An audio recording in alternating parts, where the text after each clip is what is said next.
The lion doesn't announce his presence. He simply shows up, and everything changes. The secret. They never taught you stop for a second. Think about the most successful people you know, not the ones who post the most, not the ones who talk the loudest in the room, not the ones with the most followers announcing their next move. Think about the ones who actually build things, the ones who actually change things, the ones who wake up one day and have quietly created something that leaves the rest of the world speechless. What do they have in common? They worked in silence, not because they were antisocial, not because they were hiding, not because they lacked confidence. They worked in silence because they understood something that most people never figure out, something so counterintuitive, so radically at odds with everything our social media-saturated culture tells us, that when you finally understand it, it will rewire the way you approach every single goal you've ever had. Here it is. The moment you announce your dream, you begin to kill it. Every time you post about your grind before you've built anything real, every time you share your business idea with 15 people, before you've written a single line of code, every time you need someone to clap for your effort before you've earned a result, you are leaking the very fuel that would have powered your success. This isn't a motivational speech. This is neuroscience. This is psychology. This is pattern recognition from studying the lives of the most extraordinary achievers in American history and beyond. And by the time you finish this book, you won't just understand the silent edge. You'll have it. You'll understand why your brain is literally wired to betray you every time you seek external validation. You'll learn the exact psychological mechanisms that separate people who quietly build empires from people who loudly announce plans that never materialized. You'll discover how to construct an internal operating system so powerful that other people's opinions become irrelevant noise, background static while you're tuned into a frequency nobody else can even detect. This is not about becoming cold. It's not about becoming a hermit. It's not about cutting people off. This is about becoming dangerous in the best possible way. The kind of dangerous that makes people wonder, months or years later, how you did it. The kind that makes your results speak so loudly that you never have to raise your voice. Let's begin. The dopamine trap. Why your brain is sabotaging your ambitions. Here's something that should shake you to your core. Your brain cannot tell the difference between talking about a goal and achieving it. Read that again. When you tell your roommate about your plan to start a business, when you post on Instagram about your fitness journey, when you announce at Thanksgiving dinner that this is the year everything changes, your brain releases dopamine, the exact same neurochemical reward signal it would release if you had actually built the business, actually gotten in shape, actually changed your life. Neuroscientists call this social reality bias, and it is, without question, one of the most devastating psychological traps that ambitious people fall into. Not because they're lazy, not because they're weak, but because they're human beings responding exactly the way evolution designed them to respond. Your brain has one primary directive: get the reward with the least amount of effort. And if talking about a goal produces the same chemical reward as achieving it, your brain will choose talking every single time. Think about the last time you felt genuinely excited about a new goal. Maybe it was a business idea that hit you at 2 a.m. Maybe it was a fitness transformation you'd been putting off for years. Maybe it was a creative project you dreamed about for a decade. Remember how electric that feeling was? That buzzing, almost unbearable excitement? Now think about what you did with it. Did you sit with it? Did you let it build? Did you let that pressure cook inside you until it became unstoppable momentum? Or did you text 3 people about it? Did you post something cryptic on social media? Did you mention it to a coworker over coffee? And then, did you notice how the excitement slowly deflated over the next few days? How the urgency that felt so overwhelming at 2 a.m. felt strangely manageable, even optional by the following weekend? That's not a coincidence. That's chemistry. When you shared your goal, your brain received its reward. The psychological pressure that would have driven you to act was released through the valve of social announcement. You didn't get lazier. You didn't want it less. Your brain simply determined that the reward had already been collected and moved on. But here's where the damage compounds, because it doesn't stop at stolen motivation. When you announce your goals publicly, you fundamentally restructure your entire relationship with the work. You stop working because the work means something to you. You start working for the audience. You stop measuring progress by what you've actually built. You start measuring it by how impressed people seem when you give them updates. This creates a cycle that is almost impossible to break once you're caught in it. You do a little work. You announce the work. You get your dopamine hit from the announcement. You lose momentum. You do a little more work, just enough to justify another announcement. You seek validation again. You get it. You lose momentum again. Meanwhile, somewhere across town, or across the country, or across the world, someone with the same dream and the same starting point is telling nobody. They're not posting about their early mornings.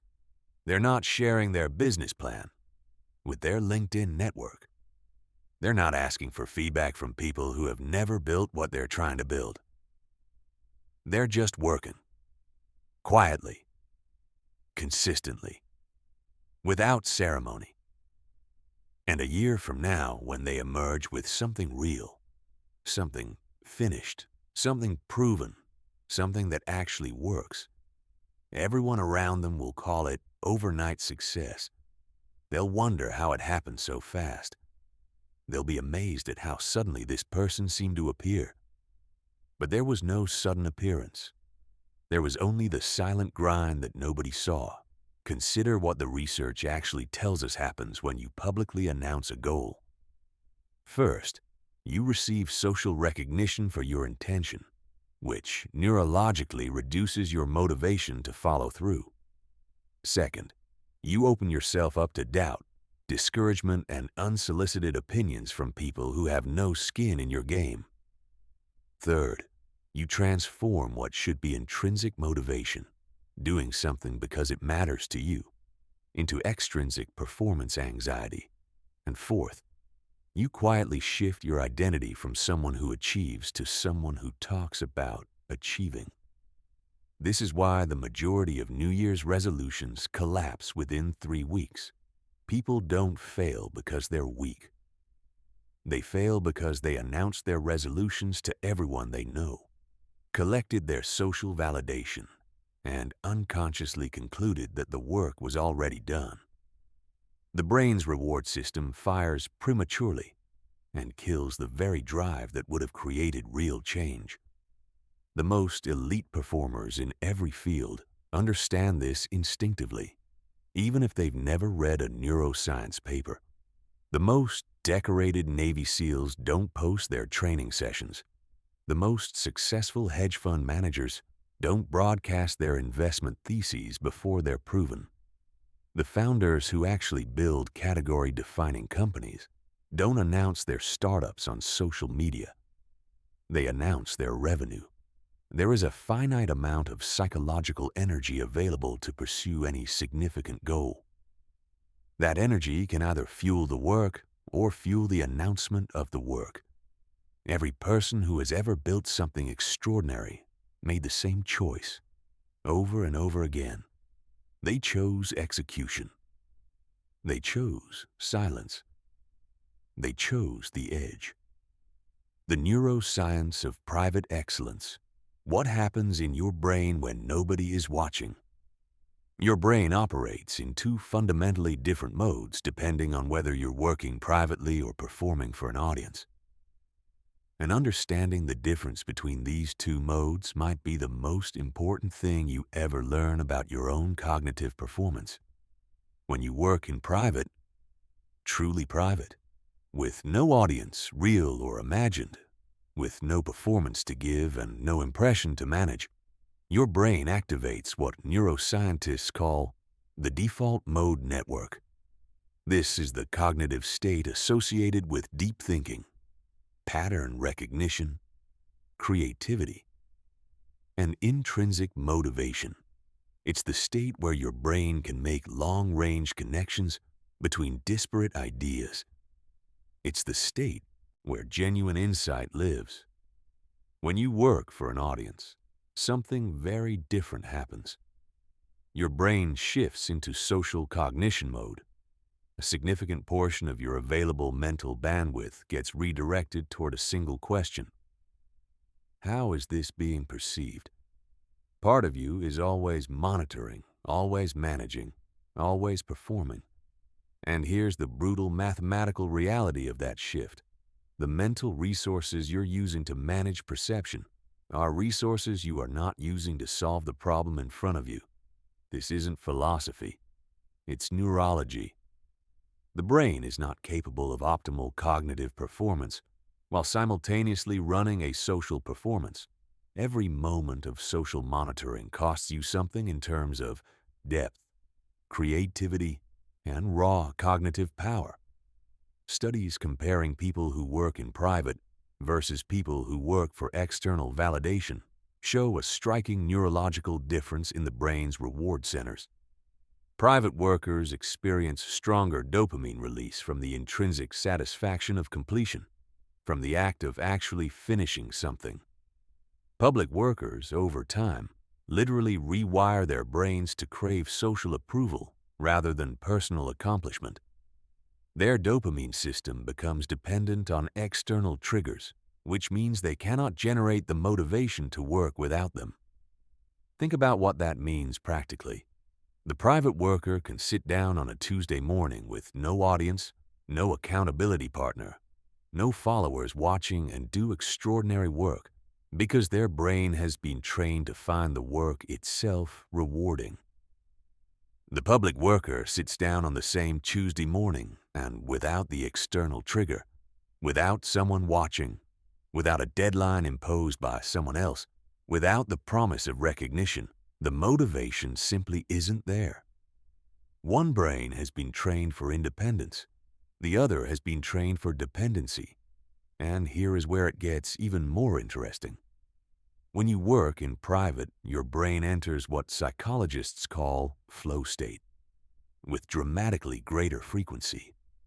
Flow is the peak cognitive and creative state, the condition where time seems to disappear, where performance reaches its absolute ceiling, where you produce work that genuinely surprises you with its quality. Athletes call it being in the zone. Artists call it the muse showing up. Flow is almost impossible to achieve when any part of your mind is monitoring how your work will be received. The moment you're thinking about the audience, even imagining one, flow evaporates. You cannot perform at your cognitive peak while simultaneously managing a performance. But the neuroscience goes deeper still. Working in private activates what researchers call intrinsic motivation pathways with significantly greater intensity. When you're not working for external rewards, not for money, not for recognition, not for approval, your brain develops stronger neural connections associated with curiosity, mastery, and purpose. These are not just feel-good emotions. These are the precise psychological drivers that sustain extraordinary effort over years, not just weeks. Curiosity makes you dig deeper. Mastery makes you want to improve for its own sake. Purpose makes you willing to endure the difficulty that meaningful achievement always requires. None of these can be activated by a like on Instagram. Consider what actually happens in your nervous system when you share your progress on social media. Your brain releases a small amount of dopamine when you post. It then anticipates more dopamine from the responses, and this anticipation itself becomes addictive. If the responses are positive, you get the larger hit. If the response is poor, you experience something that registers neurologically as a minor social rejection, which, to your evolutionarily ancient brain, feels genuinely threatening. The result is a cycle of craving, posting, waiting, and reacting that your brain begins to prioritize over everything else, including the actual work.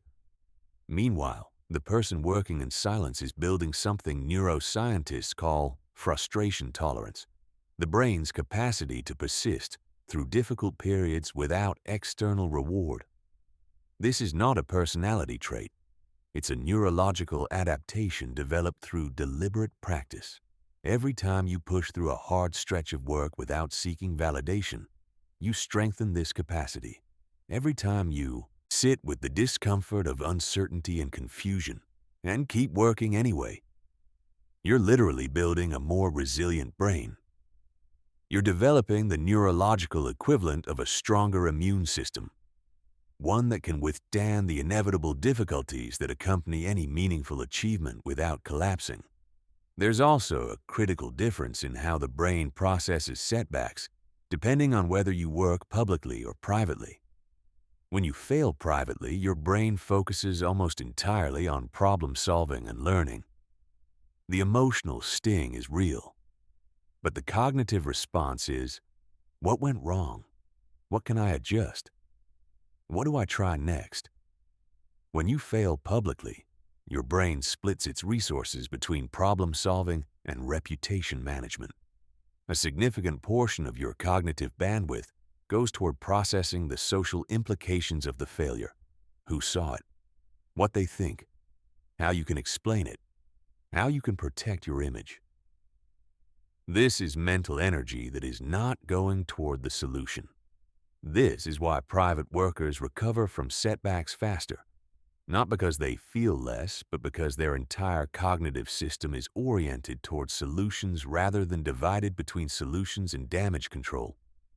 The neuroscience also reveals something profound about the nature of innovation. When you're not constrained by what others expect or approve of, your brain is free to explore genuinely unconventional territory. The social brain unconsciously limits your thinking to ideas that will be accepted, that will be understood, approved, and validated by your audience. The private brain has no such limitation. Some of the most significant innovations in American history came from people working in conditions of near total privacy, not because they lacked social skills, but because they understood, consciously or not, that the ideas worth pursuing were rarely the ideas that would immediately make sense to others. The private brain can go where the social brain never dares to follow. And that is where the breakthroughs live. The announcement paradox. Why telling everyone is the fastest way to achieve nothing. There is a cruel irony at the heart of public goal announcement. It feels like commitment. It feels like accountability. It feels like you're making your goal real by putting it into words, by saying it out loud, by creating social stakes. Every self-help book you've ever skimmed told you to tell people about your goals so you stay accountable. And it is, almost certainly, one of the worst pieces of advice ever given to ambitious people. Here's what actually happens when you make a goal public. Not what you wish would happen, not what the accountability coaches tell you will happen, but what the research consistently shows happens in the actual human brain. The moment you announce a goal, you invite other people to become stakeholders in your journey. And stakeholders have opinions. Stakeholders have concerns. Stakeholders have their own fears and limitations that they will, often with complete sincerity and genuine love for you, project directly onto your ambition. Your college roommate who has never started a business will helpfully point out all the reasons your business idea might fail. Your mother, who has never run a marathon, will worry about your joints. Your coworker, who has been in the same job for 11 years, will gently suggest that your plan sounds risky. And these aren't bad people. They're not trying to hold you back. They're responding to your announcement the way human beings respond to uncertainty, by trying to introduce caution. But caution is precisely the opposite of what early-stage ambition requires. Early-stage ambition needs to be protected, not evaluated. It needs to be fed by execution, not filtered through other people's fears. When you announce your goals and then encounter their opinions, something shifts inside you that you may not even notice at first. You stop optimizing for what works. You start optimizing for what looks consistent with what you already said publicly. You become psychologically locked into the version of the plan you announced, even if new information suggests that plan needs to change. This is what researchers call commitment and consistency bias. Once you've made a public commitment, your brain will actively resist information that contradicts that commitment, not because you're irrational, but because changing course now feels like admitting you were wrong in front of everyone who was watching.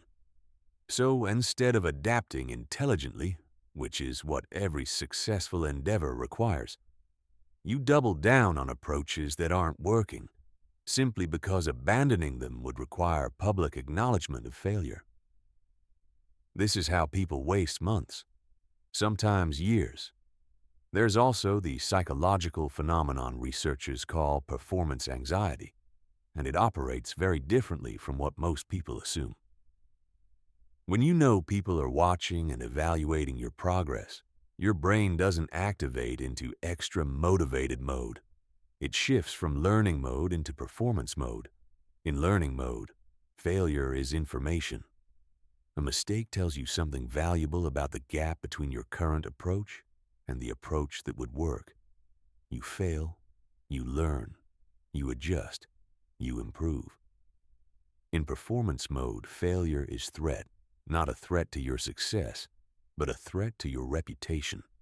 And when your brain is in threat management mode, it becomes deeply risk-averse.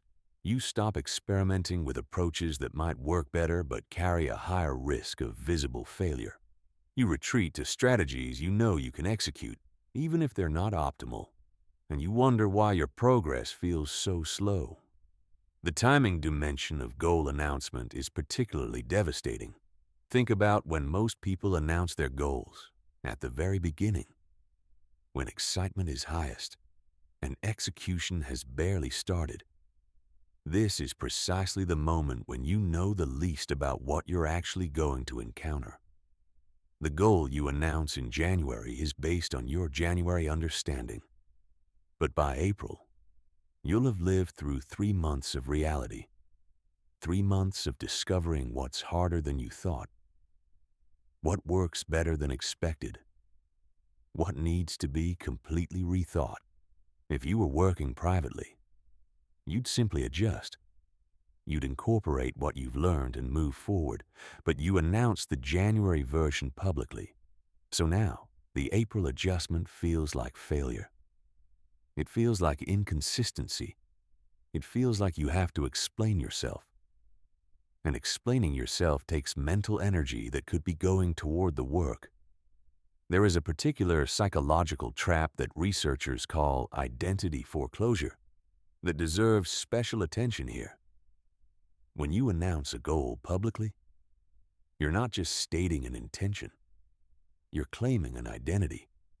I'm going to be an entrepreneur. I'm becoming an athlete. I'm writing a book. The moment those words leave your mouth in front of others, your brain begins to invest energy in defending that identity rather than earning it. This is why you see people who talk constantly about being entrepreneurs, but never actually launch anything. Their brain has already received the social reward of the entrepreneur identity. The work required to actually become one feels like extra effort that yields no additional psychological benefit. Consider the difference between two approaches to the same goal. Person A announces their fitness transformation on social media. They post their day one photo. They share their workout plan. They get 200 likes and 40 comments of encouragement. For the next 2 weeks, they're riding the wave of that social energy. And then, the likes slow down. The comments stop coming. The novelty wears off. And without that external fuel, the internal engine stalls. Person B tells nobody. They just show up to the gym. They track their progress in a private journal. Nobody claps for them. Nobody notices. They deal with the hard days alone. They adjust their approach when something isn't working without any social pressure to stay consistent with what they said. 6 months later, they've built something real, something physical, something undeniable. When person B finally mentions it in passing, not as an announcement but as a casual reference to something that already exists, the response is electric. Not because they sought it, but because real results speak in a way that intentions never can. The most successful people in every field have understood this principle at a gut level, often without being able to articulate it. They work toward their objectives in silence, adjusting and adapting as needed until the results are solid enough to stand on their own. They understand that the energy spent managing other people's expectations is energy not available for execution. And they understand something else, something almost poetic about the nature of achievement. Surprising people with results is infinitely more satisfying than impressing them with plans. The invisible compound. How private work creates exponential results. Most people are terrible at estimating the power of work that nobody sees. We live in a culture that has been systematically conditioned to believe that if effort isn't recognized, acknowledged, or celebrated, it somehow doesn't fully count. We've built entire social platforms around the visibility of process. We celebrate the journey as loudly as the destination, sometimes louder. And in doing so, we've accidentally taught ourselves to optimize for visible effort rather than effective effort. But here is the truth that the most extraordinary achievers understand in their bones. Invisible work is the most powerful kind of work, precisely because it compounds without the friction of external expectations and social pressure. When you work in silence, every single unit of energy goes directly into the work, into the skill, into the system, into the craft. There is zero energy wasted on image management, on explaining your process, on calibrating your approach to what will photograph well or generate engagement. The efficiency advantage this creates seems modest on any given day, but over months and years, it creates a gap between silent workers and public workers that becomes almost impossible to close. Think about compound interest, the principle that makes patient investors wealthy while impatient ones scramble. A small difference in interest rate seems almost meaningless in the first year. After a decade, it produces dramatically different outcomes. After 2 decades, it produces what looks from the outside like a completely different universe. The same mathematics govern focused private effort. Working in silence might make you only 5 or 10% more effective on a given day. But that 5 to 10% advantage, compounded over 500 days, over 2,000 days. The gap between the silent worker and the public worker doesn't grow linearly. It grows exponentially. And at some point, they stop being in the same league entirely. Imagine 2 people in Chicago. Same dream, same starting point, same raw talent, same work ethic on paper.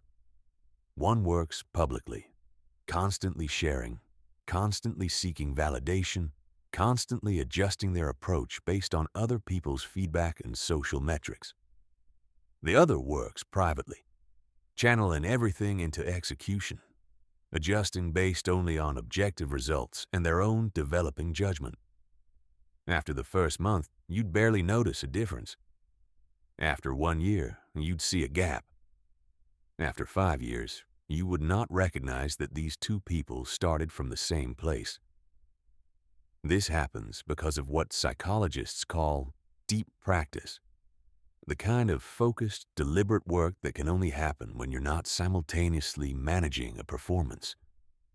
When you have no audience to impress, you can spend entire weeks working on the fundamentals that nobody will ever see, but that make everything else possible. You can work on the boring parts, the unglamorous parts, the parts that don't make good content, but make you genuinely better. Public workers, by contrast, tend to gravitate toward the parts of their craft that are visible and impressive. They work on the things that look good in a post, that generate comments, that signal effort in ways that translate to social reward. But the parts of any craft that are most visible are rarely the parts that create the deepest competence. The deepest competence lives in the work nobody sees. Consider what this looks like in practice. An entrepreneur working privately can spend 3 months building internal systems, refining their customer acquisition process, and stress testing their business model, none of which looks interesting from the outside, all of which determines whether the business actually survives. An entrepreneur working publicly spends those same 3 months building a personal brand, networking at events, and posting thought leadership content, all of which looks impressive and generates social energy, none of which necessarily builds a viable business. A year later, one has a real business. The other has a real audience watching them struggle. The compound effect of invisible work is also amplified by what researchers call intrinsic motivation development. When your only reward comes from the work itself, from the genuine satisfaction of improving, creating, solving, you become addicted to getting better. Not addicted to the recognition of getting better. Addicted to the actual state of it. Your brain learns to generate its own fuel from the forward motion itself. This internal drive is sustainable in a way that external motivation simply cannot match. External motivation is borrowed fuel. It depends on other people's attention, which is finite and unpredictable. People get bored with your journey. They get distracted by their own lives. The encouragement slows down. The comments thin out. And the person who built their motivation on that external energy finds themselves suddenly running on empty. The internal drive doesn't work that way. It's renewable. It regenerates. The more you feed it, the more it grows. There's a concept in skill development research called deliberate practice. And it's worth understanding deeply because it explains why private workers improve so much faster. Deliberate practice is uncomfortable by definition. It involves attempting things that are at the outer edge of your current capability. Things you're not yet good at. Things where failure is not just possible, but likely. It's the kind of practice that looks messy and incompetent from the outside, because you're genuinely pushing beyond what you can currently do. This kind of practice is extraordinarily difficult to sustain in public. The social pressure to perform at your current level, to show what you can do rather than to struggle toward what you can't yet do, is overwhelming. You become reluctant to attempt anything that might expose incompetence, even if that attempt would accelerate your development more than anything else you could do. Private workers face no such pressure. They can look terrible at 6 a.m. on a Thursday, struggling with a problem that reveals every gap in their current knowledge, making every mistake in the book, and come out the other side significantly better because they weren't afraid to look incompetent in front of nobody. The mathematics of this compound improvement are almost absurd.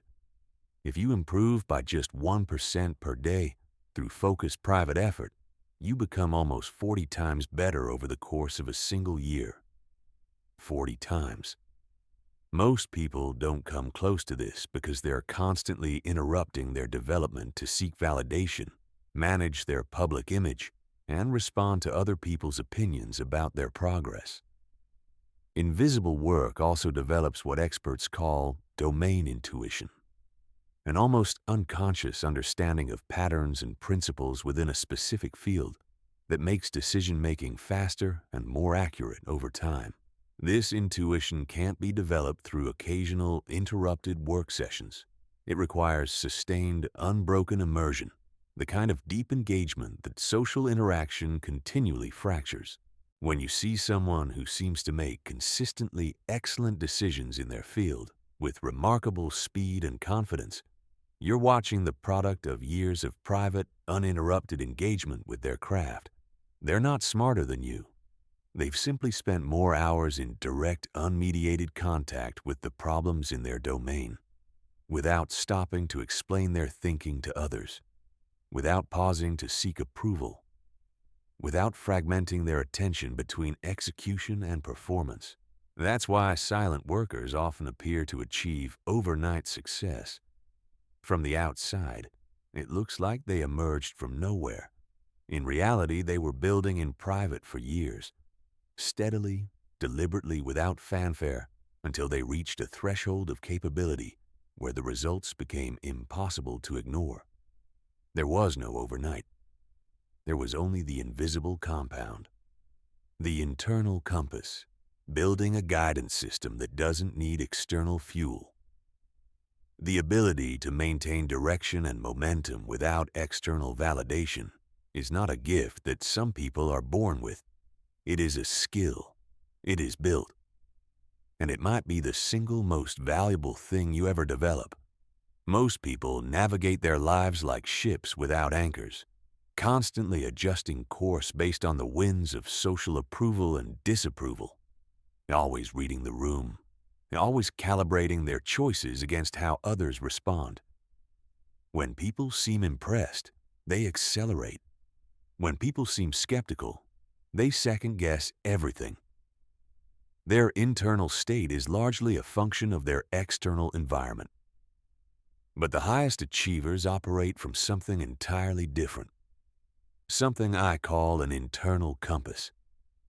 The internal compass is a psychological system, a set of developed capabilities and practiced habits that keeps you oriented towards your true objectives, regardless of what's happening outside you. It doesn't require encouragement to function. It doesn't stall when recognition is absent. It doesn't recalibrate itself based on whether people seem impressed or skeptical. It simply points. Building this compass begins with a practice that our culture has almost completely abandoned: serious time in solitude, away from the influence of other people's expectations, honestly examining what you actually want, not what would look impressive on social media, not what your parents consider success, not what your college friends would admire, not what the culture you grew up in considers valuable. What you actually want. What would create a genuine sense of purpose and satisfaction in your own life, regardless of whether anyone ever knows about it. This process of honest self-examination is deeply uncomfortable for most people because it requires confronting a gap that many people have spent years papering over. The gap between their authentic desires and the image they've been projecting to the world. Many people, when they sit in genuine solitude long enough, discover that significant portions of their lives have been organized around other people's definitions of success. They've been pursuing careers that were impressive rather than meaningful, building relationships based on how they appeared rather than how they felt, setting goals that sounded ambitious rather than goals that actually resonated with something real inside them. This discovery is painful. It is also liberating, because the moment you see clearly what you actually want, independent of social validation, you have the raw material for a real internal compass. Once you have that clarity, the next step is learning to measure your progress with internal metrics. your own standards, your own definitions of growth, your own criteria for evaluating whether you're moving in the right direction. Internal metrics might include skills I've genuinely developed, problems I've solved that didn't exist before, systems I've built that create results without requiring my constant intervention, ways I've grown as a thinker, as a practitioner, as a person. These metrics are often invisible to others. They don't make good content. They don't translate easily into numbers that impress people at dinner parties. But they are dramatically more reliable indicators of real progress than external measures, because external measures are always partially a function of timing, luck, and other people's mood on the day they evaluate you. Internal metrics are yours. Nobody can manipulate them. Nobody can withhold them. Building the compass also requires developing what psychologists call emotional self-regulation, the ability to maintain your equilibrium regardless of external conditions when your emotional state depends on other people's approval. You've essentially handed the remote control to your inner life to an unpredictable external environment. People will approve when they feel like it, disapprove when something makes them uncomfortable, and ignore you when they're simply distracted. Your inner life is too important to be governed by those variables. Emotional self-regulation is developed through deliberate practices, regular solitude, journaling, meditation, or whatever form of structured self-reflection allows you to process your internal state without immediately outsourcing it to other people's reactions. The goal is not to become emotionally flat. It's to develop the ability to observe your emotions with some distance, to feel them without being entirely controlled by them, to find your center within yourself rather than always seeking it from outside. The compass also requires growing confidence in your own judgment, and this is something that can only be built one way: by making decisions, observing the results, learning from the outcomes, including the wrong ones, and gradually developing more accurate assessment capabilities. Most people don't build confidence in their judgment because they never trust it long enough to test it. They immediately defer to someone else's opinion, get reassurance, and never discover whether their instinct was correct. The instinct never gets exercised. The judgment never develops. And so the dependency on external validation deepens, because there's no internal confidence to draw on. Trust your instincts. Make the call. See what happens. Adjust based on reality. This cycle, repeated consistently over time, builds the kind of judgment that can navigate genuinely uncertain territory without needing a committee. The internal compass must also incorporate what I think of as selective indifference, the genuine earned ability to not care what certain people think about certain choices. Selective indifference is not contempt for others.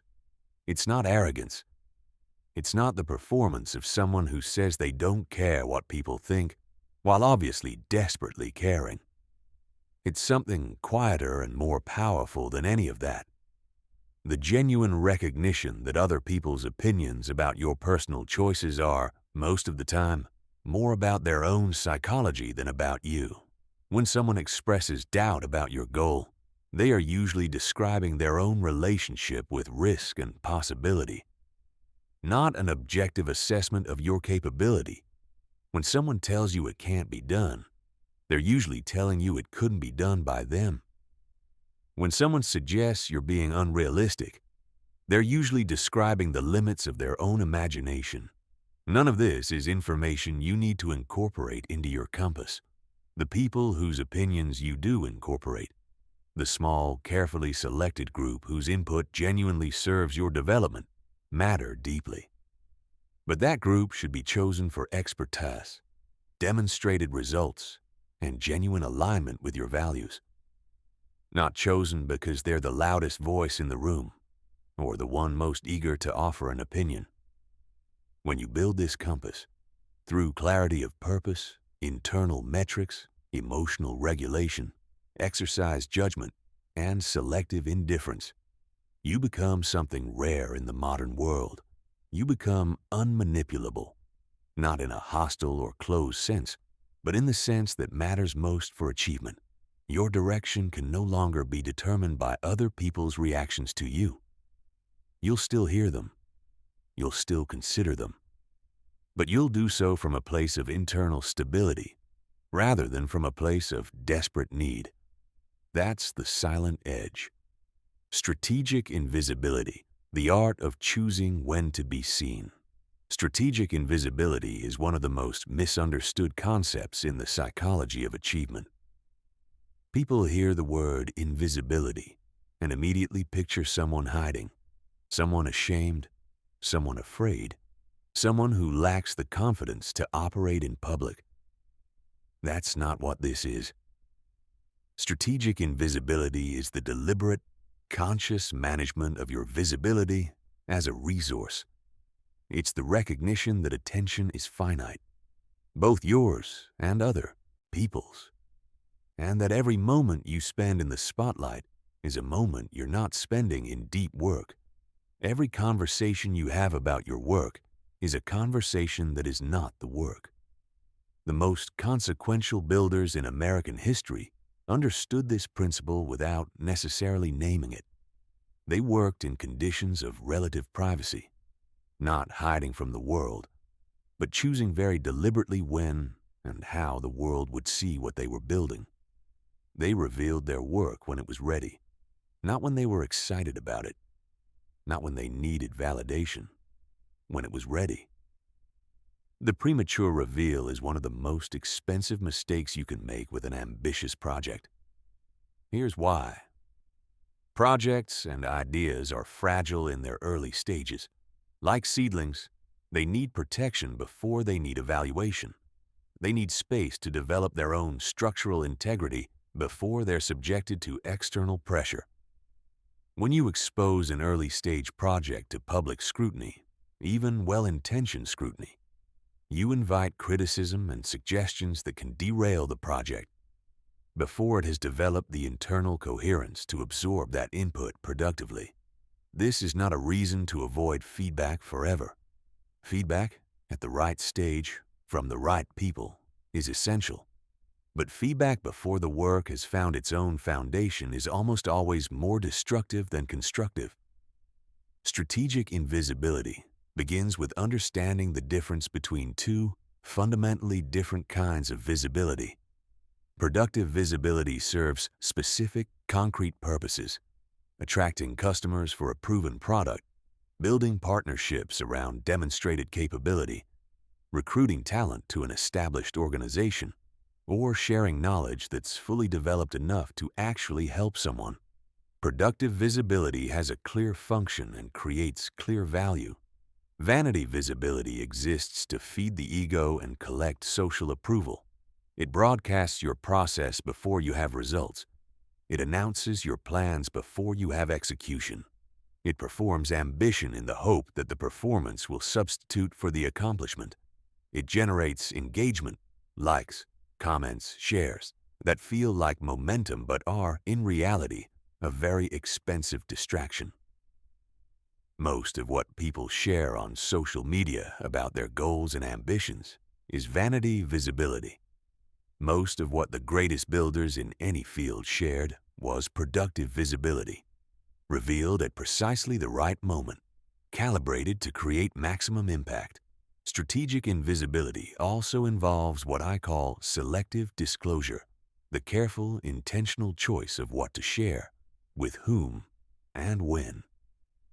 Instead of broadcasting everything to everyone, the strategic invisible person shares specific information with specific people who have the ability to provide specific value. They share their business concept with potential customers who can tell them whether it actually solves a real problem.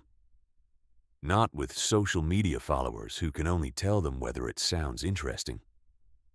They discuss their creative project with people who have deep experience in the relevant field, not with friends who are eager to be supportive but lack the expertise to be genuinely helpful. This selective approach has multiple compounding advantages. The feedback you receive is higher quality because it comes from people with relevant experience rather than people with opinions. You avoid the psychological trap of premature validation that kills follow-through. You maintain whatever competitive advantage your approach might offer by keeping your strategy private until you're ready to execute it publicly. And perhaps most importantly, you stay free. Free to change your mind. Free to pivot without it being a public failure.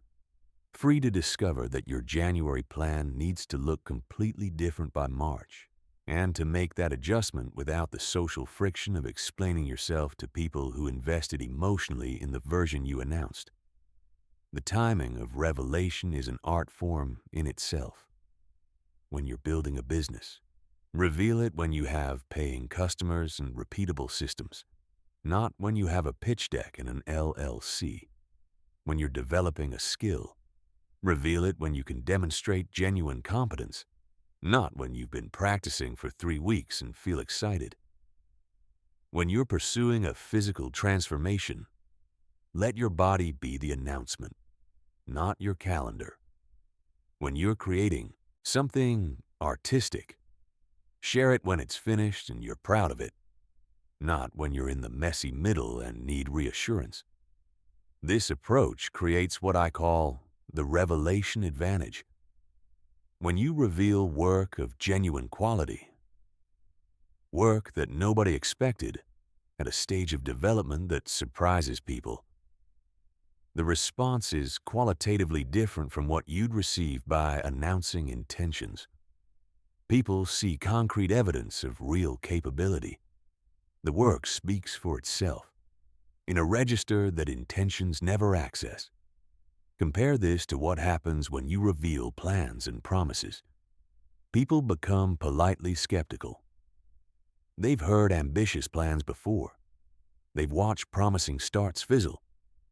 They've learned to manage their own enthusiasm about other people's intentions. But when you show up with something real, something finished, something working, something undeniably solid, that skepticism evaporates instantly.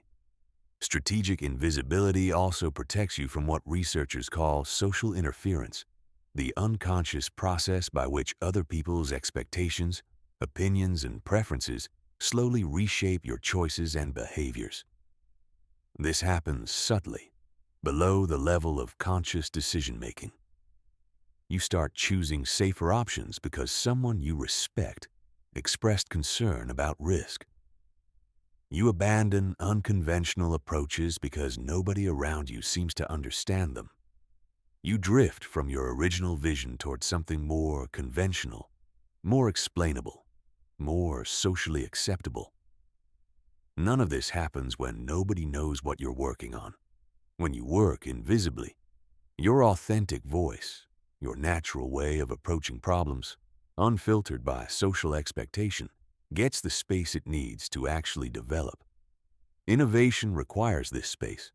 Breakthrough work requires this space. The ideas that will genuinely change something can only be developed in an environment where you're not constantly checking them against what other people will accept. Protect your process.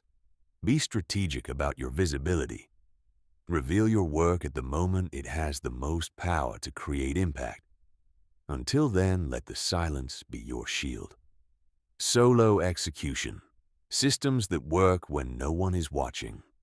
Most people who attempt solo work fail not because they lack talent or commitment, but because they try to apply social strategies to a solitary environment.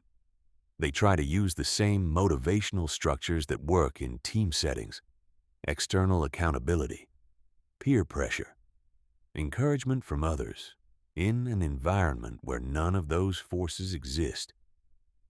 When those forces predictably fail to materialize, they conclude that they're simply not cut out for working alone. They're wrong. They just didn't have the right systems. Sustained solo execution requires a completely different operational architecture, systems specifically designed to replace the psychological functions that social environments normally provide. automatically. You need systems for generating motivation when nobody else cares whether you show up. Systems for creating feedback when nobody is watching. Systems for maintaining accountability when you answer only to yourself. Systems for rebuilding momentum after setbacks without anyone to help you restart. The foundation of any effective solo execution system is what I call environmental design. Your physical environment is not neutral. It is constantly sending signals to your brain that either support or undermine your capacity to do focused work. The space where you work shapes your psychological state in ways that most people significantly underestimate. When you work alone, your environment becomes your primary source of behavioral cues. In a social environment, other people's presence and behavior provide constant unconscious cues to stay on task. Alone, you need your physical environment to carry that load. Environmental design for solo execution means creating a workspace that is unambiguously dedicated to deep work, not comfortable in a general sense, optimized for focus, properly lit, free from competing stimuli, organized to minimize the small decisions that accumulate into decision fatigue. Everything in the space should either actively support focused work or be absent entirely. The psychological principle operating here is that your brain forms strong associations between environments and mental states. When you consistently work in the same space under the same conditions, your brain begins to recognize that space as a trigger for focused performance. Over time, simply entering that environment begins to initiate the mental state you need, without requiring a long, effortful warm-up period. This is the environmental design payoff. Automatic entry into a productive state. Digital environment management is equally critical and often more neglected. When you work alone, there is no social pressure maintaining your focus. In an office, visible distraction carries social cost. Someone might notice, might judge, might comment. Alone, no such cost exists. Your digital environment will default toward maximum distraction unless you actively intervene. Effective digital environment management means blocking distracting sites during work periods, keeping your phone physically out of your workspace, using a separate device for work that contains no entertainment applications, and designing your digital interface to minimize cognitive load. None of this is complicated. All of it is necessary. The next essential system is what I call structured autonomy. Structured autonomy is not an oxymoron. It's the recognition that freedom and structure are not opposites. They are partners. The most productive solo workers have highly structured routines that create the psychological scaffolding within which genuine creative freedom operates. Structured autonomy means creating your own deadlines, milestones, and performance standards that are just as demanding as external requirements would be, but that you impose on yourself and monitor yourself. It requires developing self-regulatory skills, the ability to honestly assess your own performance, identify where you're falling short, and make systematic adjustments without anyone forcing the conversation. Most people avoid genuine self-assessment because it's uncomfortable. It requires looking at yourself without the buffer of social niceties and seeing where you're actually falling short. But this honest self-confrontation is the engine of solo improvement. Without it, you can work for years without getting significantly better. Another critical system is motivation independence. When you work publicly, other people's enthusiasm, encouragement, and expectations provide a continuous trickle of external motivation. When you work alone, you must generate this fuel internally, on demand, consistently, regardless of whether you feel inspired. This requires understanding your own specific motivation triggers, the particular conditions, experiences, or mental frames that activate your drive to work and improve. Some people are powerfully motivated by progress tracking, seeing a visual or numerical representation of how far they've come. Others respond most strongly to challenge, setting targets that sit just beyond their current capability and feeling the pull toward them. Others are motivated most deeply by purpose, a clear, vivid sense of why the work matters beyond personal achievement. The key is not knowing in the abstract which of these motivational patterns is best. The key is knowing which pattern actually drives you, and then building your daily systems around that pattern consistently. A person motivated by progress visualization needs detailed tracking systems that make incremental improvement visible and concrete. A person motivated by challenge needs a system for continuously calibrating the difficulty of their targets. A person motivated by purpose needs regular practices, daily or weekly, that reconnect them to the larger meaning of their work when the daily grind threatens to obscure it. None of these systems work without consistent maintenance. They need to be designed deliberately and tended regularly. Feedback independence is another system that solo workers must build intentionally. In social environments, feedback is ambient. It comes continuously from others' reactions, from performance reviews, from market signals mediated through team discussions. Alone, this ambient feedback disappears. And without feedback, it becomes impossible to know whether you're actually improving or simply repeating the same patterns more confidently. Feedback independence means developing your own objective metrics for measuring real progress and your own regular review processes for analyzing those metrics honestly. This might include weekly performance reviews where you assess what you actually accomplished versus what you plan to accomplish, identify where your approach broke down, and determine what specific adjustments you'll make in the coming week. The most sophisticated version of this is what researchers call deliberate practice protocols, structured approaches to skill development that involve identifying the specific aspects of your performance that are weakest, designing targeted exercises to address those specific weaknesses, getting objective feedback on your performance in those areas, and continuously refining your approach based on evidence.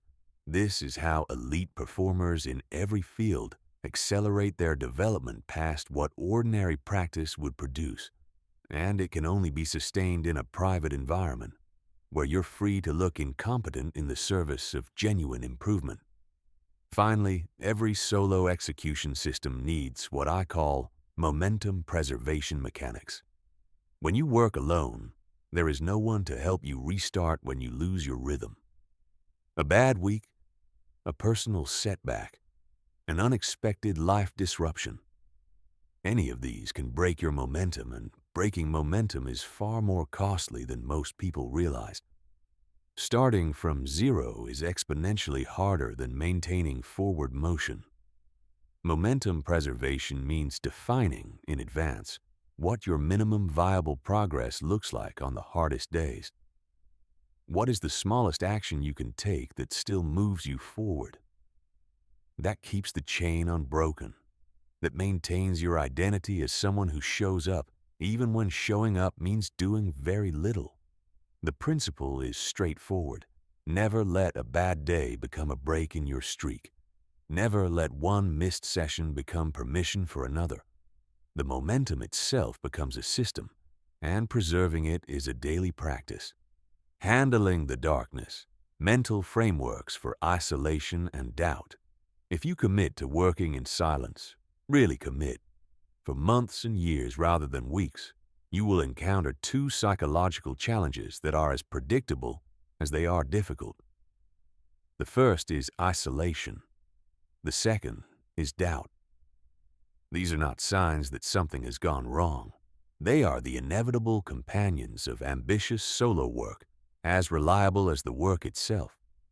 The question is not whether you'll face them. The question is whether you have the frameworks to move through them without losing your way. Isolation hits hardest because it violates something ancient. Human beings are not designed for extended solitude. We evolved in tightly bonded social groups where isolation was genuinely dangerous, where being alone meant being cut off from protection, from resources, from belonging. Your brain carries this evolutionary history in every cell.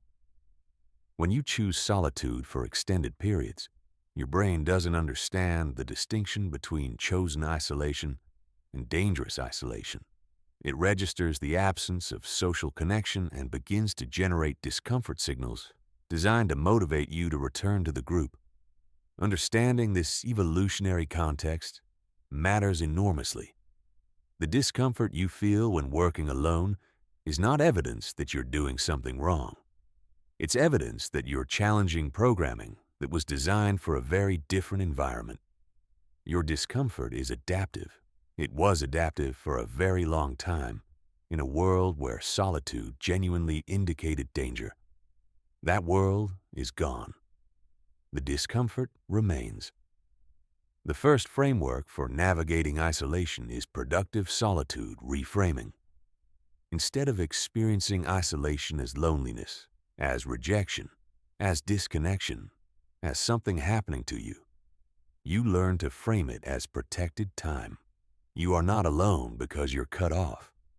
You are alone because you are disciplined enough to choose long-term achievement over short-term social comfort. You are not isolated. You are investing. This reframing sounds simple. It is not automatic. Your default mental patterns will drift toward the negative interpretation without deliberate correction. You must practice the reframe. Make it explicit. Write it down. Return to it when the older, darker interpretation starts pulling. It also helps to understand that your personal optimal ratio of solitude to social interaction is not universal. Some people can sustain long stretches of productive solitude naturally. Others find their focus and motivation deteriorating after shorter periods. Neither is a character flaw. Understanding your own ratio allows you to design isolation periods that challenge you without pushing you past the threshold of productive discomfort into genuine dysfunction. The second framework is delayed social gratification, transforming social interaction from a distraction into a reward. Instead of using connection as an escape from difficult work, you use it as the prize for completing difficult work. You acknowledge the impulse to text, to scroll, to check in with someone, and you make a deal with yourself. Complete the next work block, then connect. This reframes social interaction as earned rather than automatic, and because you've earned it, it becomes genuinely more satisfying. The conversation is richer. The connection feels more real. Because you showed up to the work first, the reward of connection carries actual psychological weight. The third framework is developing internal social connection. The practice of building a rich inner dialogue that provides some of the psychological functions we normally derive from external social contact. This might take the form of regular journaling, where you process your thoughts and responses to challenges in writing rather than immediately outsourcing them to someone else. It might involve imagined conversations with mentors, people whose thinking you know well enough to internalize, whose perspective you can summon when you need it. Internal social connection is not a substitute for real human relationships. It is a supplement, a way of maintaining psychological vitality during the stretches of solitude that your most important work requires. Now, doubt. Doubt is what happens when you work in silence long enough that the absence of external feedback creates space for your own uncertainty to grow unchecked. In social environments, other people's reactions provide constant calibration signals. They tell you whether your work seems promising, whether you're progressing fast enough, whether the direction you're moving makes sense to anyone besides yourself. Alone, those signals disappear. And in their absence, doubt tends to fill the void. The framework I use for doubt is evidence-based self-assessment. Instead of relying on feelings or gut impressions to evaluate your progress, which are deeply unreliable in conditions of isolation, you develop objective metrics that provide clear evidence of improvement over time. What can you do today that you couldn't do 6 months ago? What problems can you solve now that were inaccessible to you a year ago? What does your output look like compared to your output 12 months back? This requires maintaining records, work samples, performance measurements, skill assessments that make your development trajectory visible and concrete. When you can look back at documented evidence of how far you've come, the doubt that whispers you're not making progress loses its power. The second framework for doubt is productive uncertainty, tolerance, developing comfort with not knowing. All meaningful achievement involves venturing into territory where success is genuinely uncertain. This uncertainty is not a malfunction. It's the defining characteristic of ambitious work. If the outcome were guaranteed, it wouldn't require courage. Productive uncertainty tolerance means learning to persist because of your commitment to discovering what's possible, rather than despite uncertainty about whether success is guaranteed. You become more interested in the experiment than in having already know the result. The third framework reframes doubt itself as information rather than verdict. When doubt arises, the instinct is to interpret it as evidence that you're on the wrong track, that you're not capable enough, that the goal was unrealistic.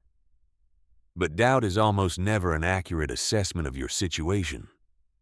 It's a signal that something needs attention. When doubt appears, interrogate it. What specifically am I uncertain about? What evidence am I missing? What skill might I need to develop? What assumption might need to be tested? This investigative posture transforms doubt from a stop sign into a roadmap, pointing toward the specific adjustments that would restore your confidence and clarity. Solitude as superpower, turning alone time into an unfair advantage. Here is a reality about the world we currently live in that very few people have fully absorbed: the ability to work effectively alone, for extended periods without external validation, without constant stimulation, has become one of the rarest and most valuable capabilities a person can possess. We live in a time of unprecedented connectivity. Every moment of potential solitude has been colonized by a notification, a message, a scroll, a stream. The average American adult checks their phone over 150 times per day. Deep, uninterrupted attention has become almost quaint, something people romanticize in the abstract while systematically destroying in practice, which means that the person who can actually do it, who can sit alone for 4 hours and produce genuinely excellent work, has access to a form of competitive advantage that money cannot directly buy and that most people cannot develop without significant deliberate effort. This is the solitude superpower.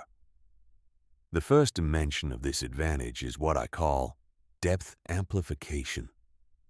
When you're alone for extended periods, and you're not filling the solitude with passive consumption, your mind naturally begins to move from surface-level processing toward deeper layers of analysis and synthesis. Without the constant interruption of social interaction, your brain can maintain focus on complex problems for hours rather than minutes. It can hold multiple variables in working memory simultaneously. It can trace the connections between ideas that are too distant from each other to connect in a fragmented attention environment.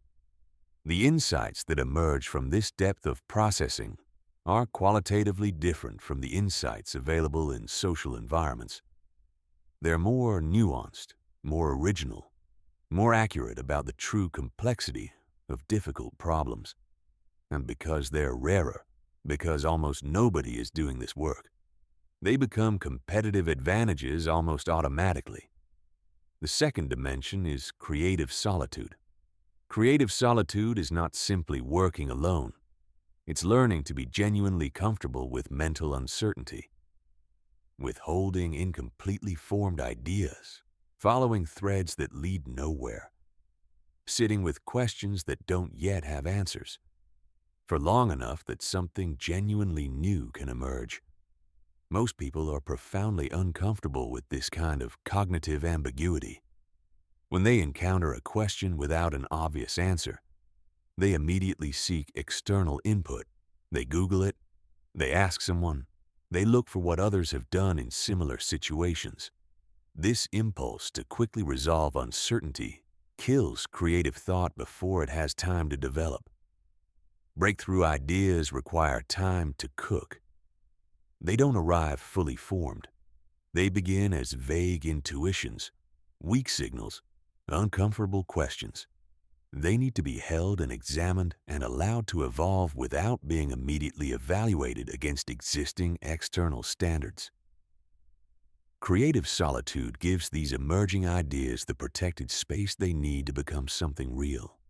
The third dimension is strategic patience, the capacity to maintain focus on objectives that require years of sustained effort without the constant need for visible progress or external encouragement. In social environments, there is relentless pressure toward the immediately legible, strategies that people around you can understand, progress that can be reported to others, results that arrive on timescales that match the expectations of your audience. Strategic patience is, in social environments, constantly at war with social pressure to produce something visible now. Alone, that pressure disappears. You can pursue approaches that require 2 or 3 years of development before producing visible results. You can maintain consistent direction toward objectives that most people around you don't yet understand. You can be patient in a way that is simply not available in social environments. And that patience, that willingness to play a longer game than anyone around you can see, often produces the most significant results. The fourth dimension is intuitive development. Elite performers across every demanding field describe a phenomenon that they find difficult to articulate. But that is unmistakably real. After years of deep engagement with their domain, they develop a kind of knowing that precedes conscious analysis. They sense what approach will work before they can explain why. They recognize patterns that others miss. They make decisions that seem inexplicably correct before the available information fully supports them. This is intuition, and it is the product of thousands of hours of sustained, uninterrupted engagement with a specific domain of practice. It cannot be developed in fragments. It cannot be built in brief, interrupted sessions. It requires the kind of deep, sustained immersion that only becomes possible in conditions of genuine solitude. This intuitive capability becomes a competitive advantage because it enables faster, more accurate decision-making than conscious analysis allows, especially in high-stakes, time-pressured situations where waiting for full information is not an option. The fifth dimension is independent judgment, the capacity to evaluate ideas, strategies, and opportunities based on their actual merit, free from the distorting influence of social consensus. In social environments, our judgment is constantly and subtly shaped by the opinions of those around us. We may think we're evaluating an idea independently, but we're almost always anchoring our assessment to what seems credible or acceptable to the people in our social world. This social anchoring is so pervasive and so automatic that most people never notice it happening. Solitude reveals the full extent of your own thinking, independent of social calibration. And this independence is where genuinely contrarian, genuinely correct insights come from. The most valuable opportunities in any field are almost always contrarian. They exist precisely because the social consensus has missed them or discounted them. Recognizing these opportunities requires a form of judgment that has been specifically protected from social influence. That protection only comes from the habit of thinking alone. Delayed gratification, mastery, the psychology of playing, the long game. Everything discussed in this book requires one fundamental psychological capability, without which none of it works: the ability to delay gratification. The ability to give up something you want now in exchange for something significantly better later. The ability to forego immediate pleasure, recognition, or comfort in favor of a future reward that may be months or years away and cannot be perfectly guaranteed. This ability is not distributed randomly. It is not purely a product of personality or genetics. It is a learnable skill, a set of cognitive strategies, environmental designs, and habitual practices that can be developed deliberately by anyone willing to do the work. Working in silence is, in its essence, an act of radical delayed gratification. You give up the immediate dopamine hit of social recognition. You give up the short-term comfort of encouragement and validation. You give up the pleasure of being seen and celebrated now in exchange for the deeper, richer satisfaction of achieving something real later. Understanding the psychology of why this is so difficult and how to make it less difficult is essential for anyone who wants to operate at the highest level. The first principle is temporal perspective development. Human beings are neurologically biased toward the immediate. This is not a flaw in our character. It's an evolutionary feature. For most of human history, the future was deeply uncertain, and the present offered concrete, tangible rewards that actually increased survival odds. The brain evolved to weight immediate rewards heavily and future rewards lightly. In the modern world, this bias consistently works against us in our most important decisions. Future rewards, the compound return on decades of disciplined investment, the mastery that develops through years of private practice, the business success that emerges from years of unsexy execution, are systematically underweighted in our moment-to-moment decision-making. Developing accurate temporal perspective means actively countering this bias. It means regularly, vividly, concretely imagining your future self, not as an abstract concept, but as a real person whose choices you are making right now. What does that person's life look like if you make the disciplined choice today? What does it look like if you choose the immediate reward?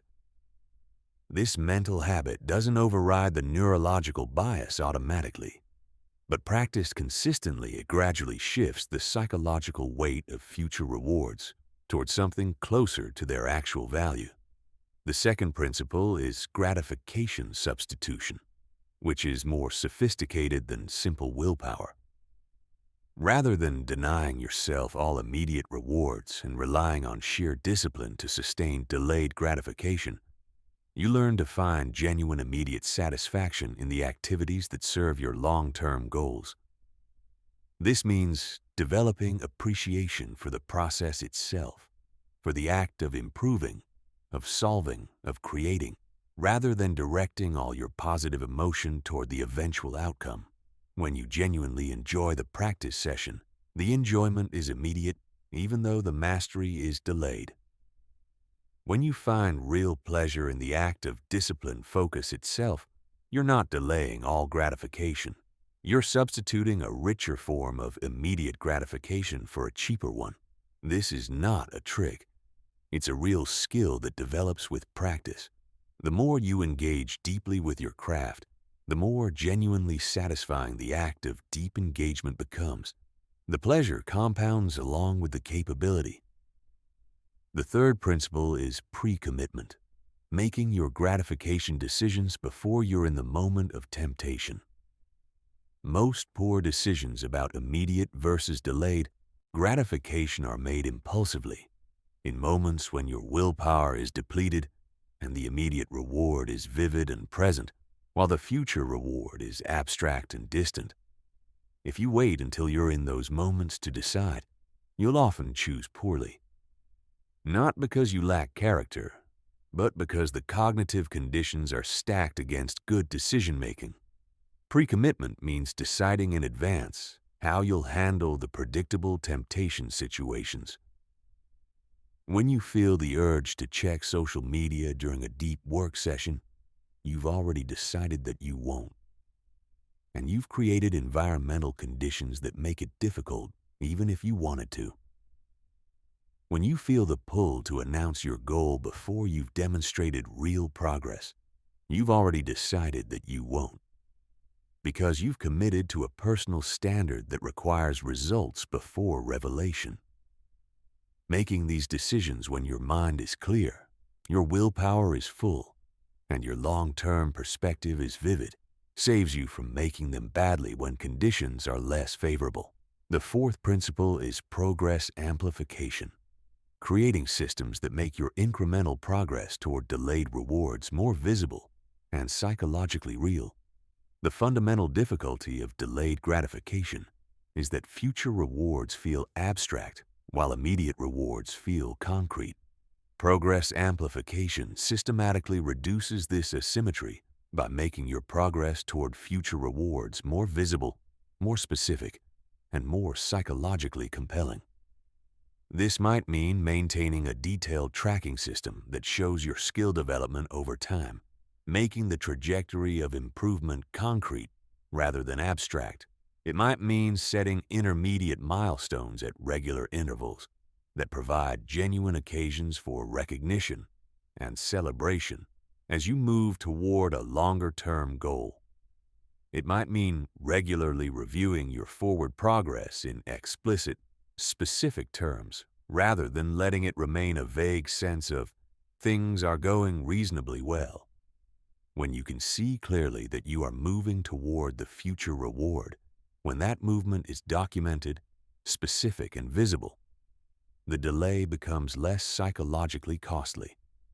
The reward feels closer, more real, more certain. The final principle is identity integration, gradually building an identity as someone who finds satisfaction in long-term achievement, rather than immediate recognition. This is perhaps the most powerful shift available, and also the most gradual. It involves not just practicing delayed gratification as a strategy, but genuinely incorporating it into your sense of who you are. When your delayed gratification is purely strategic, when you're white-knuckling your way through the absence of immediate rewards while secretly longing for them, it's sustainable only with tremendous ongoing effort. Every moment of temptation requires a fresh act of will. But when your capacity for delayed gratification becomes part of your identity, when being someone who plays the long game is genuinely who you are, rather than a behavior you're forcing, the dynamic changes completely. Choosing the long game stops feeling like deprivation and starts feeling like self-expression. This identity integration doesn't happen overnight. It happens through the accumulation of choices. Every time you choose execution over announcement, depth over performance, private progress over public celebration, each choice reinforces the identity. Each reinforcement makes the next choice a little easier, until one day you don't have to fight the temptation to announce your goals. You simply don't want to, because you become someone who understands that the real reward lives at the end of the silent grind. Invisible systems, the infrastructure of extraordinary results. Here is the truth about what separates people who achieve extraordinary results from people who remain permanently average. It's not talent, not discipline in the abstract, not even work ethic. It's systems. Specifically, the invisible systems, the carefully designed, continuously refined operational infrastructure that most high performers have built in private over years, that make extraordinary results feel almost inevitable rather than heroic. While most people focus on individual actions and daily habits, the highest achievers understand that systems are what transform effort into outcomes at scale. A good system multiplies the value of your effort. A great system makes certain levels of performance automatic rather than requiring constant willpower and motivation to achieve. When you work in silence, you have the mental space and sustained focus required to build systems of genuine sophistication. Social environments are, by their nature, disruptive to system building, which requires extended periods of experimentation, observation, and refinement that constant social interaction makes impossible. This is one of the most underappreciated advantages of private work, not just that it allows you to execute more effectively in the short term, but that it creates the conditions for building the infrastructure that makes long-term excellence sustainable. The first category of invisible systems is input optimization, governing what information, what influences, and what experiences you allow into your mind. Most people are completely passive in this regard. They consume whatever information crosses their path through social media, news feeds, and casual conversation, without any consideration of whether that information is serving their objectives or undermining them. The result is a mind filled with contradictory, often low-quality information that creates cognitive noise rather than clarity.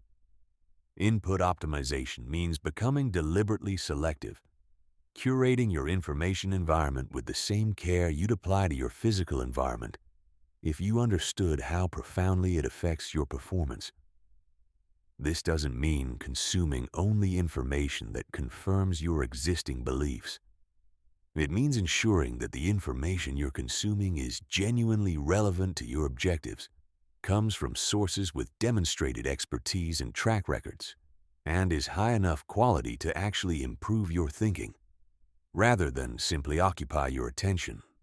The compound effect of input optimization is substantial.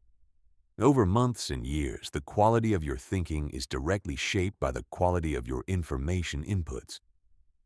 People who consistently consume high-quality, relevant information gradually develop more sophisticated thinking, more accurate pattern recognition, and more effective decision-making.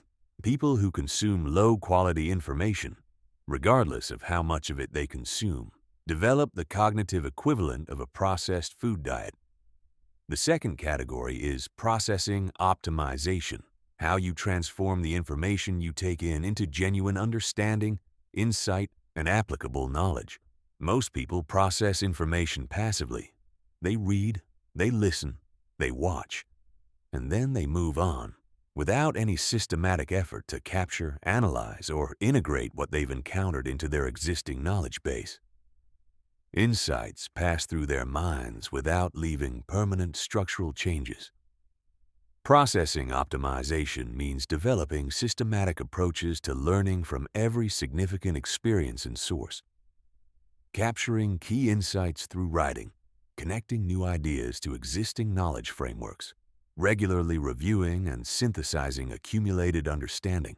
This might involve a structured note-taking system, regular reflection practices, or a knowledge management approach that makes past insights accessible and useful rather than simply stored and forgotten. The compound effect of processing optimization is the difference between accumulating information and developing wisdom.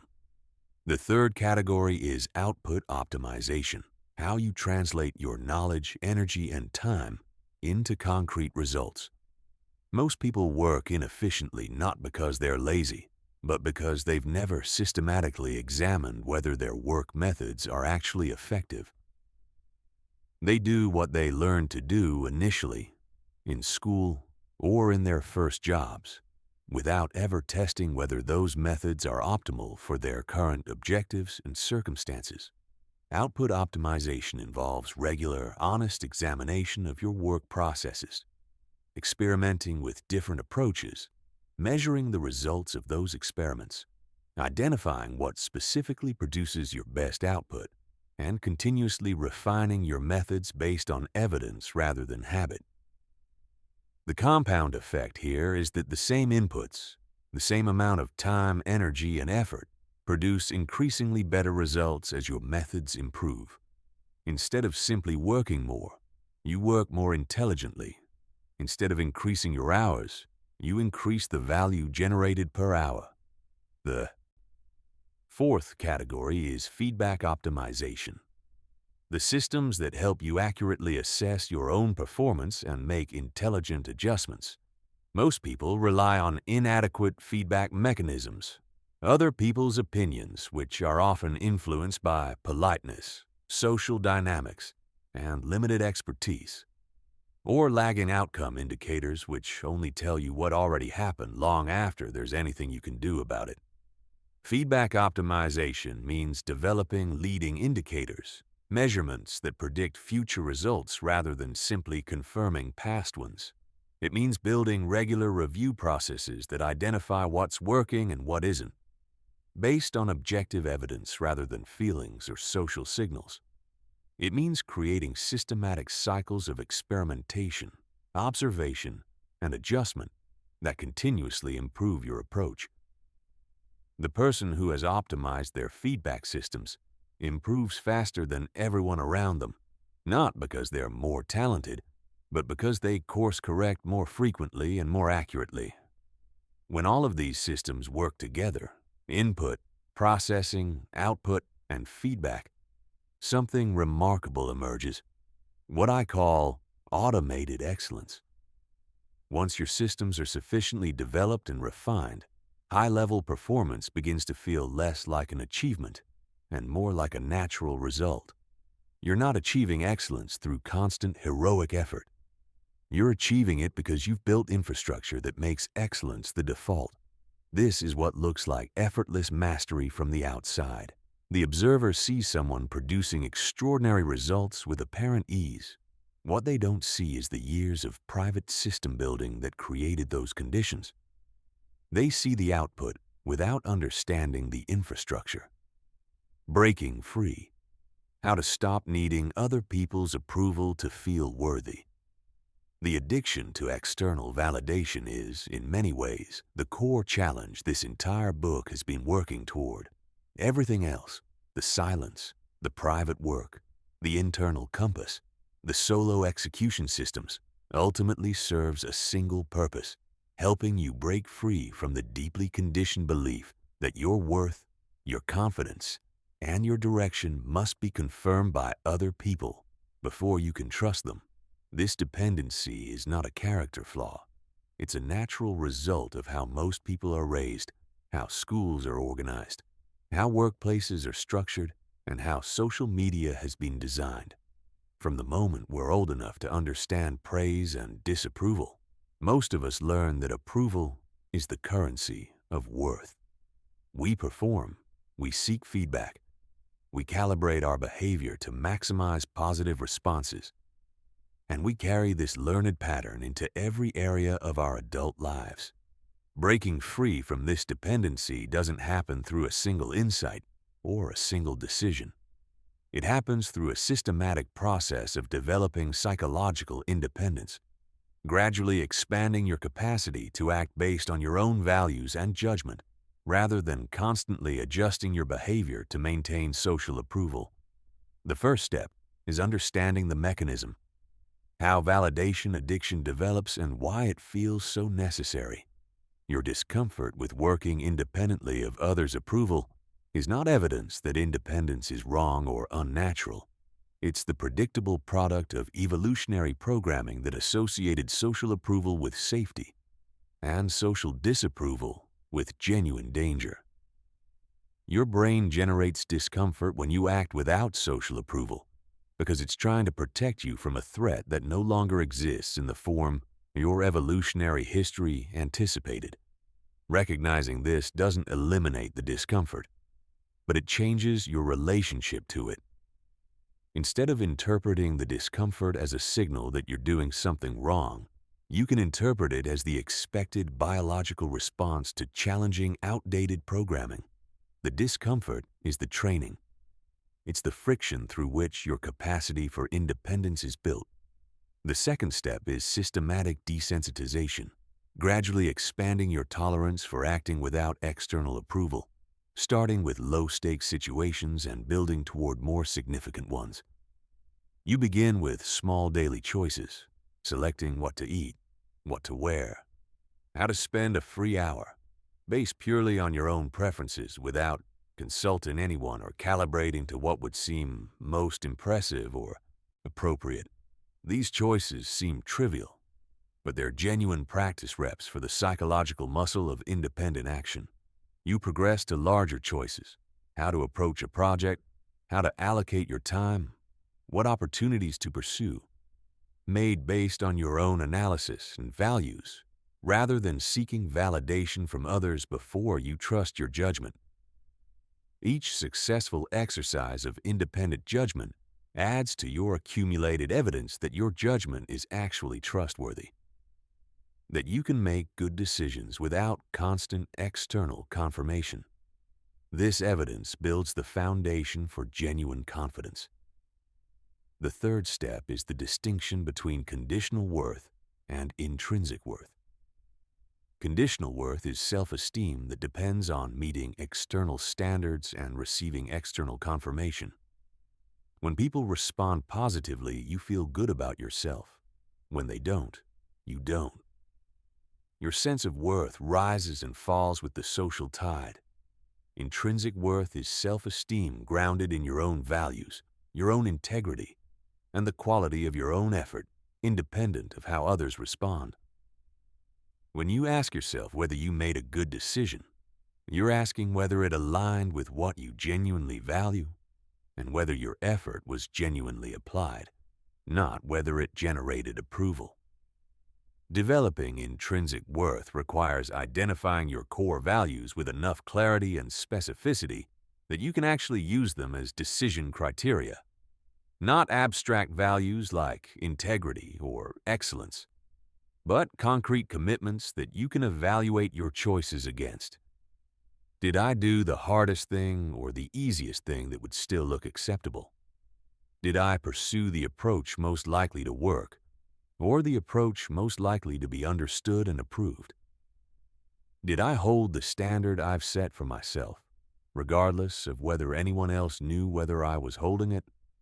These questions, asked honestly and regularly, gradually shift the locus of your self-assessment from external to internal. The final destination of this process is what I call contribution-based worth, deriving your sense of meaning and value from the actual impact your work creates in the world, rather than from other people's reactions to your work. When your worth is based on contribution, on the problems you solve, the value you create, the genuine difference you make, you naturally optimize for substance rather than appearance. You focus on what actually works rather than what looks impressive. You develop skills that produce real results rather than skills that perform well in social evaluation. And paradoxically, this orientation toward genuine contribution tends to produce exactly the respect and admiration that external validation seeking was always trying to achieve, but in a form that's real, durable, and earned. The silent warrior's operating system. The silent warrior doesn't just work differently. They live differently. Everything about how their days are structured, how they begin, how they allocate energy, how they measure progress, how they recover, how they celebrate, reflects a comprehensive philosophy of performance that is fundamentally incompatible with the reactive, socially driven approach that most people use to structure their lives. This is the silent warrior operating system. It begins before the day properly starts. Most people begin their days in a condition of reactive surrender. The phone goes on.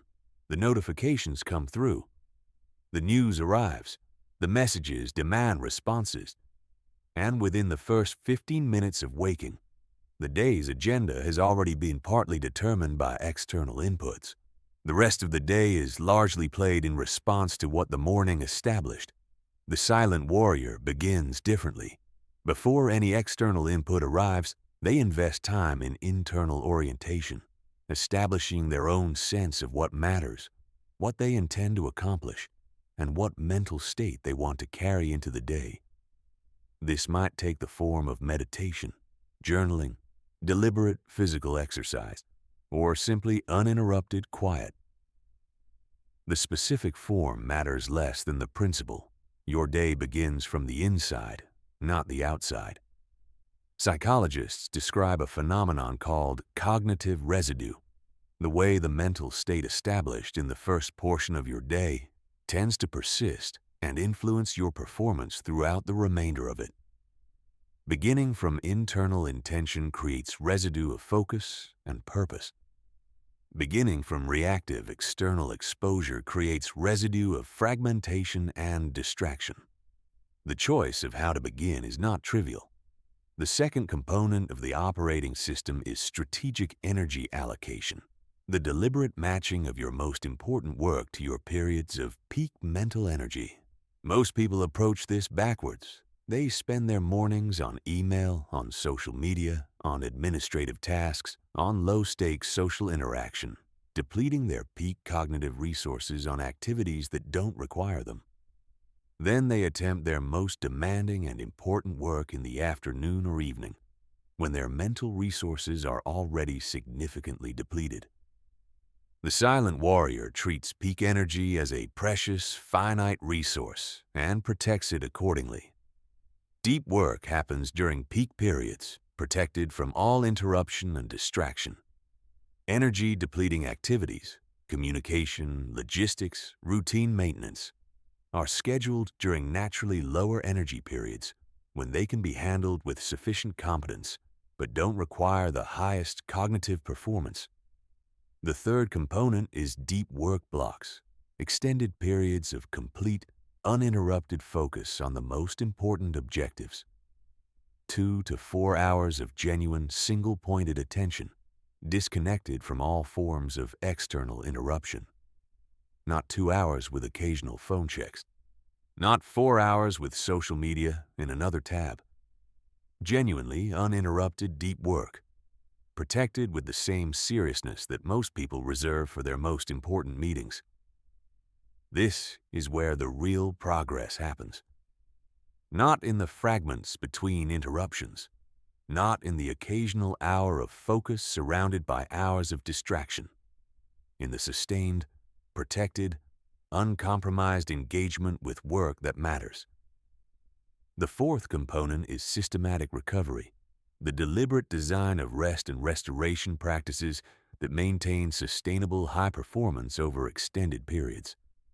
Solo work is more mentally and emotionally demanding than most people realize, because the natural breaks provided by social interaction don't exist. There are no hallway conversations to decompress with, no collaborative discussions to shift your mental gears, no social interactions to provide emotional variety and stimulation. This means recovery must be intentional. Physical practices, exercise, adequate sleep, intelligent nutrition. Mental practices, reading that refreshes rather than stimulates. Creative activities that engage different cognitive resources than the primary work. Genuine time in nature. Emotional practices. Solitude that's genuinely restful rather than work in disguise. Social contact that's genuinely nourishing rather than simply obligatory. Recovery treated with the same seriousness as work is what makes the work sustainable. The fifth component is adaptive optimization, the regular evaluation and refinement of the operating system itself. A rigid routine that never evolves becomes a cage rather than a structure. The silent warrior builds regular review processes into their operating system, weekly assessments of what worked and what didn't, monthly evaluations of whether the overall approach is producing the intended results, quarterly reviews of whether the goals themselves are still the right targets. This continuous improvement ensures that the system becomes more effective over time, that it evolves with your developing capabilities, changing circumstances, and deepening understanding of what actually produces results in your specific domain. Mental armor, advanced frameworks for resilience in isolation. The resilience required for extended solo work is a specific kind of resilience, different in important ways from the resilience needed in social or team environments. In social environments, your resilience is partly carried by the group. Other people's encouragement, perspective, and shared experience help you bounce back from setbacks. You can externalize some of the psychological load of difficulty to the group, and the group helps you carry it. Alone, you carry all of it. This doesn't mean solo resilience is impossible. It means it must be deliberately cultivated through specific practices and frameworks that build the internal resources to handle adversity without external support. The first framework is cognitive armor development, systematically building the mental models and habitual thought patterns that protect you from the psychological attacks that solo work inevitably generates. These attacks come primarily from your own mind, the voice that says you're not progressing fast enough, that other people are further ahead, that your approach is wrong, that your goal was unrealistic. These thoughts are predictable. They arise in predictable patterns at predictable times. During difficult stretches, during periods of invisible progress, during moments of fatigue or discouragement. Cognitive armor means having prepared, evidence-based responses to these predictable attacks, not denial, not forced positivity, but rational analysis that restores accurate perspective. When the thought arises, "I'm not making progress," the armored response is, "What does my progress log actually show over the past 6 months?" When the thought arises, "Other people are further ahead," the armored response is, "Compared to what baseline, at what stage of which process?" When the thought arises, "This isn't worth it," the armored response is, "Define worth it specifically. What evidence would satisfy that standard?" Cognitive armor is not about suppressing doubt. It's about refusing to give doubt more credit than the evidence supports. The second framework is stress inoculation, deliberately exposing yourself to controlled challenges and discomfort to build your capacity to function under pressure. This might involve choosing projects that are harder than strictly necessary, setting deadlines that create genuine time pressure, practicing important skills in suboptimal conditions, or deliberately working through periods of fatigue rather than always resting when you feel tired. The principle is that resilience is built through experience with manageable difficulty, not through the avoidance of all difficulty. Every time you push through a challenging stretch and come out the other side functional, you add to your accumulated evidence that you can handle difficulty. This evidence, stored not as abstract belief but as lived experience, is what real resilience is made of. The third framework is adversity reframing, developing the habitual interpretation of setbacks as information and opportunities rather than verdicts and failures. When something goes wrong in your private work, the reframing question is, what does this specifically tell me about what needs to be different? Not, why is this happening to me? But what is this revealing about a gap I can address? This is not toxic positivity. It doesn't require pretending that failure feels good or that difficulty is secretly easy.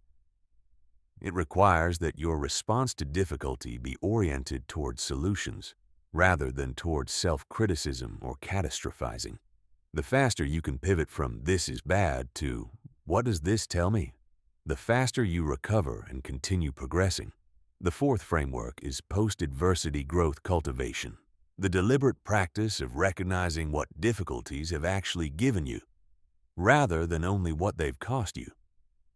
Every significant challenge you navigate in your solo work adds something that cannot be acquired any other way, proof that you can persist, skills that only difficulty teaches, perspective that only struggle creates. These additions are real and permanent, even when the challenge itself is painful. When you develop the practice of explicitly recognizing what each difficult experience has given you, not as a consolation prize, but as a genuine asset, you transform your relationship with adversity from something to be endured into something to be metabolized. This transformation is what makes genuinely experienced people seem unshakable. They're not unshakable because nothing has gone wrong. They're unshakable because everything that has gone wrong has made them more capable of handling what comes next. Becoming the person. The final transformation. We've covered the psychology. We've covered the neuroscience. We've covered the systems and the frameworks and the daily practices. But there is one more thing to say, perhaps the most important thing, about working in silence and what it ultimately produces. The goal was never just to achieve specific outcomes. The goal was always to become a specific kind of person, and that distinction makes all the difference. Most people approach achievement instrumentally. They want to accomplish certain things. They want to reach certain milestones. They want to build certain financial outcomes, or attain certain professional positions, or develop certain physical capabilities. The achievement is the point. Once they get there, the game is over. But the people who work in silence, who genuinely internalize the principles in this book and live them consistently over time, undergo a different kind of transformation. They don't just achieve things. They become someone different. Someone who relates differently to work, to uncertainty, to external opinion, to difficulty, and to their own potential. This transformation has a name: outcome independence. Outcome independence is not indifference to results. It's not the detached, vaguely spiritual posture of someone who claims they don't care whether they succeed. It's something more precise and more powerful: the ability to maintain your effort, your direction, and your psychological stability, independent of whether any particular outcome materializes on any particular schedule. When you're outcome independent, you can pursue ambitious goals over years without needing regular, visible progress to maintain your commitment. You can try things that might not work without the fear of failure paralyzing you. You can invest in approaches that won't be understood or appreciated until they're proven, because your identity isn't riding on immediate external validation of your approach. This independence liberates you to pursue a category of opportunities that is completely inaccessible to people who need regular external confirmation to maintain motivation. The opportunities that take years to develop. The ideas that seem unconventional until they're proven. The paths that look uncertain and difficult before they become obvious and validated. These are the opportunities where the extraordinary results live. The second transformation is intrinsic motivation mastery, the deep, genuine capacity to find satisfaction in the process of improvement itself, independent of external recognition. This is not a mindset you decide to have. It's a capability you develop through sustained practice of the principles in this book. The more time you spend in genuine, deep engagement with your craft, the more you work privately for the sake of the work itself, the more the work becomes genuinely rewarding in its own right. The satisfaction that initially required reaching milestones gradually becomes available in the day-to-day act of deliberate engagement. When this shift happens, motivation stops being a resource you manage and starts being a natural byproduct of your daily practice. You don't have to manufacture the desire to work. You simply do the work, because at some point, the work and the desire to do it become the same thing. The third transformation is authentic confidence, not the performed confidence of someone who projects assurance to manage others' perceptions. Not the fragile confidence of someone whose self-belief depends on constant external confirmation. Authentic confidence, the kind that's built from demonstrated capability, from the accumulated evidence of your own reliability, from knowing what you can do because you've done it, privately, without anyone watching. This confidence doesn't require maintenance through social performance. It doesn't depend on how people respond to you on any given day. It exists as a stable psychological resource because it's grounded in what you've actually built, actually done, actually proven to yourself in conditions of genuine challenge. This is the final gift of the silent grind, not the achievements themselves, though they are real and they matter. Not the skills, though they are genuine and they compound. Not even the external respect and recognition that tends to follow extraordinary work eventually, though that comes too. The final gift is this: you become someone who cannot be stopped by the ordinary obstacles that stop most people. No discouragement can derail you because your motivation doesn't come from other people. No setback can break your momentum permanently because you've built the internal systems to restore it. No period of invisible progress can make you abandon your work because you've learned to trust the compound in a way that doesn't require constant visible confirmation. You've become anti-fragile, not just resistant to difficulty, but actually strengthened by it. Every challenge adds to your capability. Every period of doubt worked through adds to your resilience. Every day of private, unwitnessed effort adds to the compound that eventually produces results the world can't ignore. Go work in silence. Build in the dark. Show up when nobody sees it. Trust the process long after everyone around you would have quit. And then, when the results arrive as they will, let them speak. Because the person who has done this work doesn't need to announce what they've achieved. Everyone will already know.